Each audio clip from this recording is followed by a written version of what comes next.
traileuses, trailers, runneuses, runners dans ce nouvel épisode du 5 km à l'Ultra Trail. Podcast qui partage des conseils pour que vous puissiez courir et atteindre vos objectifs personnels dans la course à pied. Allez, c'est parti sur un nouvel épisode du 5 km à l'Ultra Trail avant que j'aille faire ma petite demi-heure ou ma grosse demi-heure ou mon petit trois quarts d'heure, je ne sais pas en fait, de renforcement musculaire parce qu'il ne faut pas lâcher l'affaire les amis. Le renforcement musculaire, c'est l'affaire de tous. Slogan pourri quand même. Bon, je me suis dit allez, je vais le faire. Mais ceci étant dit, c'est effectivement dans une préparation. Le renforcement musculaire, c'est quelque chose qu'on commence parce qu'on est hyper motivé. Puis il y a un moment où on commence à se dire non, c'est bon, je le ferai demain. On trouve toujours des excuses. Il y a un moment. Et finalement, ça passe à l'as gentiment, doucement, mais sûrement. On espace et puis finalement ça sert plus à rien d'en faire 3 fois dans la semaine si la semaine suivante on n'en fait plus. Donc là je vais continuer mais j'ai décidé de faire cet épisode avant ma séance parce que bon, il est déjà 18h, il fait chaud, il fait lourd, je suis fatigué. Si je fais cet épisode après, je serai encore plus fatigué, encore moins envie, alors que j'ai vraiment envie de t'en parler, de te parler comme tous les jours. Et de quoi je vais te parler? Du moment, c'est-à-dire il fait chaud. Alors, j'ai déjà parlé de la fréquence cardiaque. Quand il fait chaud, elle évolue. Elle a tendance à augmenter. Maintenant, que faire pour se protéger de la chaleur, se protéger du moins la gestion de la chaleur en course à pied, c'est quelque chose qui est terrible. Alors, autant le froid, tu peux te couvrir. Alors, ok, il y a des moments où tu as beau de mettre 18 couches, t'es frigorifié. N'empêche, c'est quand même, je trouve, plus facile de rajouter des couches que d'en enlever. Il y a un moment où tu peux pas arracher la peau, c'est pas possible, tu vois. Et puis, allez, quand t'es un homme, tu peux être à torse-poil, et encore sur une course, c'est pas possible. Quand t'es une femme en brassière, bon, on va dire qu'elle cherche des trucs. Bon, moi je suis pas du tout comme ça, évidemment, mais du coup, elles peuvent encore moins, les femmes, se découvrir. Ceci étant dit, c'est vrai que la chaleur, c'est vraiment... On n'est jamais content, moi le premier. Il faudrait une petite température de 18 degrés avec le soleil, un léger vent, et ce serait parfait. Mais quand il est là, c'est l'été. Donc, qu'est-ce qu'on peut faire pour un petit peu gestionner la chaleur en course à pied? C'est pas français, mais l'idée est là. Déjà, le premier truc qui me vient, moi, c'est choisir tes horaires. Et les horaires privilégiés, ça reste le matin. Il y a pas à tortiller. Le matin, forcément, à 6h du matin, ou 5h, ou 7h, il fait meilleur qu'à 17h, ou 18h, ou même 21h. Moi, dans le sud-est, c'est à sud-est, à côté de Toulon, 21h, il faisait une chaleur étouffante, il faisait encore 30 degrés, c'était impossible que je prépare mon marathon à l'époque, en courant en fin de journée, sur des allures en plus fractionnées, semi-marathon, marathon. J'en pouvais plus, quoi. Je transpirais comme un goret, je perdais 3 litres d'eau. Donc c'était pas foufou. Donc je préférais largement le matin, même si le matin il faisait déjà 20-21 degrés. C'est toujours mieux que 35 degrés. Donc quand on a le choix, privilégier effectivement ces horaires matinaux. Après, je conçois que suivant comment on est, on n'arrive pas à sortir du lit. Premier cas, on est incrusté dans les draps et on n'est pas du matin. Moi j'ai pas ce problème, je suis plutôt pas de la nuit parce que j'ai du mal à dormir. Donc le matin, depuis des années, je me lève assez facilement. Ceci étant dit, parfois t'as pas le choix tu peux pas te lever le matin pour aller courir parce que déjà que tu pars au boulot à 6h peut-être, donc te lever à 4h pour aller courir, oh là là, c'est bon, j'imagine les journées sont longues, donc parfois on n'a pas le choix que finalement de pas choisir son horaire et d'aller courir. Je sais pas trop à quelle heure, mais plutôt en fin de journée. Donc bon, là il faut apprendre à courir avec la chaleur. Alors comment courir avec la chaleur? Déjà se couvrir. Alors j'allais dire se couvrir, non, la tenue. Évidemment, il faut commencer à rentrer dans des tenues, on va dire ultra techniques, c'est-à-dire ultra léger, respirant. Donc t'évites le coton qui, une fois mouillé, transpiré, va te coller à la peau, ça va être horrible. Donc des vêtements hyper légers, très clairement, clairs, voilà. Et après, casquette ou pas casquette, lunettes de soleil, je pense que c'est essentiel pour te protéger, même si t'es pas sensible, si t'es en plein soleil, t'as la réverbération et ça fatigue quand même. Maintenant, la casquette, c'est vrai que sincèrement. C'est bien pour protéger des insolations. Voilà, le cou, quand tu la retournes, ou le front, ou même le crâne, tout simplement. Mais c'est vrai que pour la gestion de la chaleur, la casquette, c'est pas foufou, hein. Moi, souvent, je l'enlève parce que j'ai chaud, quoi, en fait. J'ai chaud, elle me tient chaud à la tête et ça me gave. Alors moi, j'ai pas beaucoup de cheveux sur le caillou, hein. J'ai une brosse depuis mes 15 ans, même avant. Donc j'ai pas beaucoup de cheveux, mais ça suffit à transpirer du crâne quand j'ai une casquette. Donc souvent, en fait, je l'enlève. Par contre, en course, par exemple, j'aime bien avoir une casquette parce que je la prends et je la mouille dans les ruisseaux, dans les points d'eau, hop, et je me la mets sur la tête et ça fait du bien. Voilà, une casquette mouillée, c'est chouette.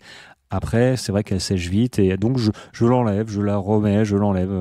Je passe mon temps à faire ça, j'ai l'impression, c'est vrai. Maintenant, ouais, effectivement, la casquette et il y a aussi forcément l'hydratation. L'hydratation, oui. Les glucides, c'est pareil. Si tu as une séance intensive ou une course, bah ouais, tu vas consommer un peu plus de glucides parce que ton corps réclame simplement plus d'énergie, combat, on va dire, la chaleur parce que il transpire. Voilà, il essaye de faire lui la gestion de ta température corporelle, tu vois, et du coup, il te sent monter. Donc, le processus, c'est la transpiration et ça demande de l'énergie. Et l'énergie, quand tu cours, bah ouais, c'est des glucides aussi. Donc, s'hydrater, vu qu'on perd pas mal de flotte aussi, eh ben, il faut combler. Donc, tu bois. Boire de l'eau et boire de boissons isotoniques, hein, une pierre deux coups avec des glucides et des minéraux. Pourquoi pas des vitamines, mais c'est vrai que glucides et minéraux, bah, quand même, ça peut être un bon combo, pardon. Surtout si tu es pas en course, mais plutôt en sortie longue. Tu es en sortie longue, il fait chaud, ok, bah écoute, l'eau c'est bien, mais une boisson isotonique, limite, c'est presque mieux. Si tu peux avoir les deux, pourquoi pas? Parce que boisson isotonique, faut pas qu'elle soit trop sucrée, sinon bah, c'est compliqué, ça devient écœurant. Donc mixer peut-être avec de l'eau. Mais il faut pas oublier les glucides et les minéraux quand il fait très chaud, voilà, tout simplement. Maintenant, une petite astuce qui provient d'Anthony, qui a fait pardon, son premier 160, son premier 100 miles, bon 160 km aux États-Unis. Mais il m'a donné l'astuce que quand tu as chaud, effectivement, il faut se découvrir les endroits qui réagissent en fait à la chaleur. Et notamment, bon, je te parle pas des gants, hein, je te parle pas des mains, ni de bonnet évidemment, mais les extrémités, oui, il faut s'en servir. Et il m'a parlé de son ventre. C'était une astuce qu'il a eu, un conseil qu'il a eu d'un pro au moment de sa course, qui voilà, au moment du briefing, alors je sais plus l'athlète qui parlait, mais il disait, bah voilà, quand tu as un coup de chaud, quand il fait très chaud, bah moi mon truc c'est de remonter le t-shirt pour découvrir le ventre. Et de refroidir cette partie-là avec de l'eau, tout du moins la laisser découverte pour avoir du vent et ventiler à partir du ventre aussi. Donc ça peut être une solution et il m'a dit que ça avait bien marché. Et je le vois de temps en temps d'ailleurs sur Insta, il a le ventre à l'air. Donc ça me fait assez sourire. Mais oui, refroidir. Si jamais à un moment tu es en surchauffe, écoute, moi je te conseille casquette, bim, avec de l'eau, tu te la fous sur toi, tu remontes un petit peu ton t-shirt pour montrer ton ventre. On n'est pas à la plage, mais en même temps on s'en fout, on fait du sport. Et peut-être ralentir aussi. Tout simplement ralentir parce qu'on peut pas peut-être aller sur le même rythme parce que la fréquence cardiaque elle augmente parce que notre corps en fait il essaye de réguler cette température qui devient infernale et du coup tu consommes plus d'énergie et dans la gestion d'effort tu vois la température c'est quelque chose qui est je sais pas si c'est souvent pris en compte, mais notamment dans l'alimentation. Vu que ça nous demande plus d'énergie, il faut plus manger aussi. Il faut avoir cette notion-là et que peut-être que ralentir un peu pour profiter peut-être d'une descente, pour aller peut-être un peu plus vite et être en meilleure forme, ça fait partie d'une stratégie de course. La température fait partie d'une stratégie de course, comme le vent en fait. Quand tu as un vent de face, notamment dans les courses sur route, semi-marathon, marathon ou même 10 km, d'un coup d'un seul, ton chrono, je pense qu'il peut aussi s'envoler. Alors, si tu veux absolument faire ton chrono, tu sais que tu devras fournir plus d'énergie parce que tu as un vent contraire, tu as une résistance. Et donc, À cause de cette résistance, tu devras fournir plus d'énergie, donc plus de plus de glucides en règle générale à consommer à l'heure. Voilà, tout simplement. Mais bon, là, on n'est pas dans le vent, on est dans la chaleur. Quoique le vent, c'est terrible, hein. Bref, on est dans la chaleur et on y est. Alors, bon, on y est. Je pense que je vais vite la quitter, moi. À l'heure où tu écoutes ce podcast, je pense que il fait déjà 10 degrés de moins. Je crois que c'est ça et qu'il fait pas très très beau. Mais bon, je vais pas me plaindre. Je me plains suffisamment souvent. Mais c'est bien, se plaindre. Ça veut dire qu'on est vivant, qu'on a quelque chose à dire. Donc, que te dire sur notamment voilà, cette gestion de la chaleur. Éviter de trop boire. Éviter de trop boire. L'hyponatrémie, ça existe. C'est assez rare, hein, mais quand on boit trop d'eau, c'est possible d'avoir de gros problèmes, peut potentiellement aller jusqu'à la mort. Donc éviter de se boire 4-5 litres de flotte. Bon, c'est pas bon, hein, dilution du sang. Enfin bref, j'ai pas été rechercher l'article là-dessus, mais l'hyponatrémie, c'est pas génial. Mais quand même, il faut s'hydrater, j'ai envie de dire, tout au long de la journée déjà. Et puis au moment de ta course, ok, t'es hydraté normalement. Évidemment, ce serait mieux si tu avais une gourde. Je pense que maintenant, à l'heure actuelle, si je devais recourir comme ça, de toute façon, même là, hein, quand il fait chaud chez moi, je pars avec quoi? Soit ma ceinture, soit mon sac. Sincèrement, moi, ça me pose aucun problème de partir avec mon sac d'hydratation, avec une gourde sur moi.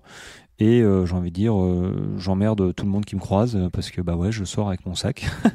Ceci étant dit, je croise personne à part des animaux qui ont peur de moi, mais ce serait pareil parce que écoute, je pense que tout coureur qui se croise, il comprend, il comprend que oui, tu as besoin d'hydratation. Donc on lésine pas sur les moyens et quand faut prendre un sac pour de la nourriture et pour une flasque, on la prend. Sinon, on peut avoir des problèmes, surtout par forte chaleur. Alors, est-ce que j'ai oublié quelque chose? Ah tiens, ça me fait penser, parce que j'y pense sur les courses, ma femme m'en parle, de la crème solaire. Alors, la crème solaire, moi je suis pas fan, hein. Je l'ai fait, notamment la crème solaire au niveau du visage. Si tu n'as jamais fait, le fais pas. Crème solaire, tu t'en mets sur le visage en début en disant je me protège, tu t'en mets dans le cou, tout ça. Ok, pas de souci. Au bout d'une demi-heure, tu dégoulines. Tu transpires, t'as la flotte qui arrive, la sueur qui dégouline dans tes yeux, tu essuies, ta sueur elle est mélangée à ta crème solaire, c'est horrible. Je te le dis, j'ai fait, et là j'ai dit ok, plus jamais de crème solaire sur la tête, ça le fait pas. Donc oui, on peut en mettre dans le cou, on peut en mettre sur les bras, mais le problème c'est qu'il faut en mettre toutes les 2 heures, quoi, et encore. Donc comme je dis à ma femme, bon écoute, j'ai pas que ça à faire, je mettrai de la biafine après, ou sinon tu t'habitues, tu t'acclimates tout simplement à prendre le soleil. Et ceci étant dit, j'allais oublier, mais on peut très bien, on peut s'acclimater. Il y a des études qui ont été faites. Il nous faut entre 10 et 15 jours pour s'acclimater à la chaleur. C'est-à-dire que notre corps va réagir de mieux en mieux à la chaleur, va demander de moins en moins d'efforts, de dépenses énergétiques pour contrer les effets de la chaleur. Mais bon, voilà, ça, c'est si tu as le temps. Si tu as le temps. Si tu n'as pas une course qui arrive là, comme ça, la semaine prochaine, où tu n'as pas eu le temps de t'acclimater, toi, c'est un peu comme les courses en altitude. Course en altitude, un petit peu comme moi sur la Swiss Peak et comme d'autres qui vont faire le tour du Mont Blanc, des courses comme ça, les maratrails en montagne, en altitude. Il faudrait qu'on s'acclimate un petit peu, au minimum quelques jours avant. Les températures, c'est à peu près pareil. Il faut au moins 10 jours pour commencer à s'acclimater et parfois, on n'a pas le temps. Donc, rassurez-vous, ça va aller de mieux en mieux pour vous. Si l'été vient de commencer, si vous courez régulièrement, ok, vous allez en baver un petit peu au début, mais à la longue, normalement, le corps va réagir de mieux en mieux. Ceci étant dit, ça ne te dispense pas de t'habiller avec des affaires adaptées. On évite de courir en jogging. J'en ai vu. Bon, là, il y a un concept. Jogging et gants. Bon, ils doivent préparer, je sais pas, le marathon des sables, un truc dans le genre, je comprends pas trop le concept, mais ça doit pas être agréable de courir chargé comme ça, enfin couvert quand il fait 40 degrés dehors. Moi, j'ai peine pour eux. En tout cas, ils ont intérêt à bien s'hydrater derrière parce que là, là ils fondent. Hein. Et c'est pas des gros, hein, c'est pas des grosses personnes qui veulent, des grosses personnes, des personnes voilà avec un certain poids qui veulent maigrir parce que visuellement le gars c'est déjà une claquette et tu te dis non, c'est pas le poids qui vise, donc c'est l'endurance sous la chaleur. Mais bon, je sais pas ce que ça vaut cette méthode. Hein. Je ne t'encourage pas à la faire. Maintenant, je l'ai jamais essayé, donc bon, c'est juste un avis. Bon, ben voilà, ça va faire 15 minutes pour cet épisode du week-end. J'espère que peut-être il va te servir à te donner quelques astuces. Moi, je te retrouve. Écoute. C'est assez simple, je te retrouve demain parce que vote il y a eu et vote a été dit que l'épisode avec Prépare ton mental sur Instagram, Joachim qui nous vient de Belgique, un ultra trailer qui va s'engager sur la 660 Swiss-Peak parce qu'il a déjà fait 2 fois, enfin il a terminé une fois la 360, celle que je vais faire. Ben voilà, 2h30 d'interview, très riche, vraiment, c'est très très sympa, moi j'ai adoré. Donc l'épisode va sortir demain. Alors demain, c'est dimanche, voilà. Il va sortir dimanche et puis voilà, vous me direz ce que vous en pensez. En tout cas, voilà, prépare ton mental. Son compte est assez sympa parce que voilà, il l'a dit, hein, le mental c'est 90% de réussite, voire d'échec, moi je dis. Donc ça se prépare et il a une très bonne philosophie de course, un peu comme la mienne. Donc je te laisse découvrir l'épisode demain, dimanche. Et moi je te souhaite une très bonne journée et bon courage si tu as une course. Voilà, profites-en, tu t'es pas entraîné pour rien. Même s'il y a du stress, lâche les chevaux. Voilà. Allez, ciao ciao.